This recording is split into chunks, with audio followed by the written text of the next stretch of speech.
Hi friends, இன்றைக்கி நம்ம என்ன பார்க்க போகிறோன்னா முருங்கைக்காய் சட்னி. அதுக்கு தேவையான பொருட்கள் சின்ன வெங்காயம், பூண்டு, கருவேப்பிலை, முருங்காயை ரெண்டாக கட் பண்ணி அந்த உள்ளே இருக்க ஊன் மட்டும் எடுத்து வச்சுருக்கேன்.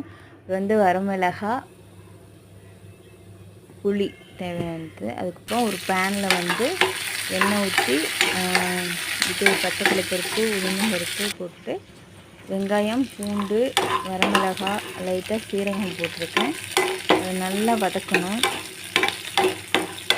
நல்லா வதக்கிக்கிட்டே நல்லா வெங்காயமும் பூண்டும் நல்லா வதக்கிக்கிட்டே இருக்கணும். அது நல்லா வதங்கினதுக்கப்புறம் நீங்கள் அந்த முருங்கைக்காய் அந்த ஊன் எடுத்து வச்சுருக்கோம் பார்த்தீங்களா, அதை எடுத்து போட்டு நல்லா வதக்கிக்கிட்டே இருக்கணும். அது நல்லா வதங்கணும்.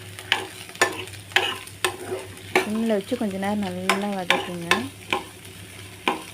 இது சூப்பராக இருக்கும் முருங்கைக்காய் சட்னி. இது நானாக ரெடி பண்ணது.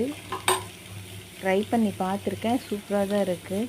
இதிலே நீங்கள் தக்காளியும் தேங்காயும் போட்டு புளி போட்டிருக்கேன். புளிக்கு பதிலாக இந்த தக்காளி தேங்காய் போட்டு அரைச்சா அது டிஃபனுக்கு இன்னும் நல்லாயிருக்கும். நான் சாப்பாட்டுக்கு அரைச்சனால கொஞ்சம் புளி போட்டு நல்லா ஒரு 2 நிமிஷம் நல்லா வதக்கிட்டு ஆற வச்சு நம்ம எடுத்துக்கலாம்.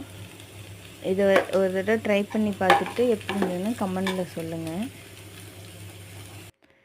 ஆற வச்சு எடுத்துகிட்டு மிக்ஸி பவுலில் போட்டிருக்கேன். இதை அரைச்சிட்டு உங்களுக்கு நான் காட்டுறேன். இதை பார்த்திங்கன்னா அரைச்சாச்சு. அரைச்சிட்டு இப்படி தான் வந்திருக்கு. உங்களுக்கு வேணால் நீங்கள் ஒரு தாளிப்பு கொடுத்துக்கலாம். நான் அப்படியே வச்சுக்கிட்டேன். இது மாதிரி நீங்கள் ட்ரை பண்ணி பார்த்துட்டு எப்படி இருந்ததுன்னு கமெண்டில் சொல்லுங்கள். பிடிச்சிருந்தால் லைக் பண்ணுங்கள், ஷேர் பண்ணுங்கள், சப்ஸ்கிரைப் பண்ணுங்கள். தேங்க்யூ.